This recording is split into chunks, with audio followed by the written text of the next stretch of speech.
کسی شہر میں ایک لڑکا رہتا تھا جس کا نام علی تھا۔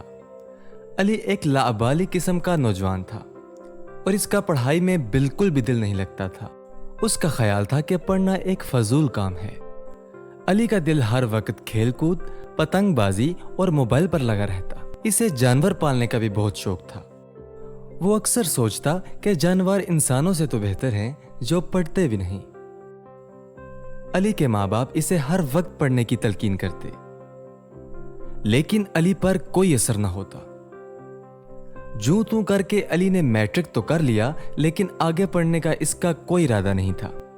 آخر ڈانٹ ڈپٹ سے تنگ آ کر علی نے گھر کو چھوڑنے کا منصوبہ بنایا۔ رات کو جب سب سو گئے، علی نے اپنا سامان اٹھایا اور گھر سے باہر نکل گیا۔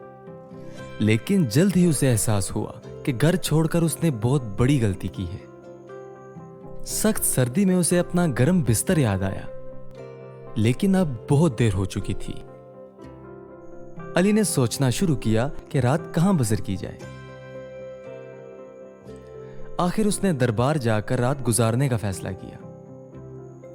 دربار میں اسے بہت زیادہ سردی محسوس ہوئی۔ جوں توں کر کے رات گزر گئی۔ صبح ہوئی تو اس نے دربار سے لنگر کھایا اور سوچنے لگا کہ اب وہ کہاں جائے۔ ابھی وہ سوچ ہی رہا تھا کہ ایک آدمی اس کے پاس آ کر بیٹھ گیا۔ اس نے علی سے پوچھا، کیا تم گھر سے بھاگے ہوئے ہو؟ علی نے اس بات میں سر ہلایا۔ اس شخص نے کہا، میرے ساتھ کام کرو، کھانا بھی ملے گا اور رہنے کو جگہ بھی۔ اندھا کیا جانے دو آنکھیں، علی اس شخص کو انکار نہ کر سکا۔ وہ شخص علی کو اپنے گھر لے گیا اور اچھا کھانا کھلایا۔ اس نے علی سے کہا کہ اب وہ آرام کرے، شام کو ملاقات ہوگی۔ یہ کہہ کر وہ آدمی وہاں سے چلا گیا۔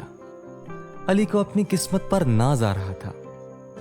علی ساری رات سخت سردی کی وجہ سے سو نہ سکا تھا۔ اسی وجہ سے نیند اب اس پر غلبہ پا رہی تھی۔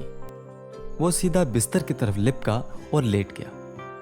ابھی اس نے آنکھیں بند ہی کی تھی کہ اسے کچھ آوازیں سنائی دیں۔ علی نے کھوج لگایا تو پتا چلا کہ آوازیں تو چھت سے آ رہی ہیں۔ وہ باہر نکلا اور چھت پر جانے کا راستہ تلاش کیا۔ اسے ایک سیڑھی چھت تک جاتی دکھائی دی۔ علی سیڑھی چڑھ کر چھت پر گیا تو اسے ایک کمرہ دکھائی دیا۔ کمرے کے باہر کنڈی لگی تھی اور آوازیں اسی کمرے سے آ رہی تھیں۔ علی نے کنڈی کھول دی اور وہ یہ دیکھ کر حیران رہ گیا کہ کمرے میں بہت سے بچے بند تھے۔ کسی کی آنکھ نہیں اور کسی کی ٹانگ نہیں۔ علی کو احساس ہو چکا تھا کہ اب وہ ایک خطرناک گینگ کے ہتھے چڑھ چکا ہے، جو گھر سے بھاگے ہوئے بچوں کو معذور بنا کر ان سے بھیک منگواتے ہیں۔ خوف کی ایک لہر علی کے جسم میں سرایت کر گئی۔ ابھی وہ وہاں سے بھاگنے کا سوچ ہی رہا تھا کہ اسے اپنے کندھے پر ایک ہاتھ محسوس ہوا۔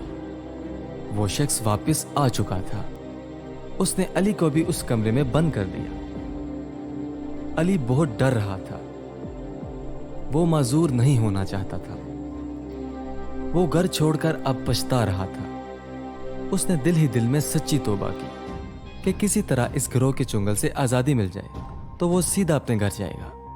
ابھی وہ یہ سوچ ہی رہا تھا کہ اسے کنڈی کھلنے کی آواز آئی۔ ایک سایہ سا اندر داخل ہوا۔ ارے یہ تو وٹزل مین ہے۔ اب علی اپنے آپ کو محفوظ تصور کر رہا تھا۔ وٹزل مین نے سب بچوں کو آزاد کر دیا اور اس گروہ کو کمرے میں بند کر دیا۔ علی نے وٹزل مین کا شکریہ ادا کیا۔ تھوڑی دیر میں وہاں پولیس بھی پہنچ گئی۔ پولیس نے سارے گروہ کو گرفتار کر لیا۔ علی نے اپنے گھر پہنچ کر سب سے معافی مانگی۔ گھر والے اسے واپس پا کر بہت خوش ہوئے۔ پیارے بچوں، اس کہانی سے ہمیں یہ سبق ملتا ہے کہ سکون اپنے ماں باپ کے گھر میں ہی ہے، اس لیے ایسا کرنے کی غلطی بالکل بھی نہیں کرنی چاہیے۔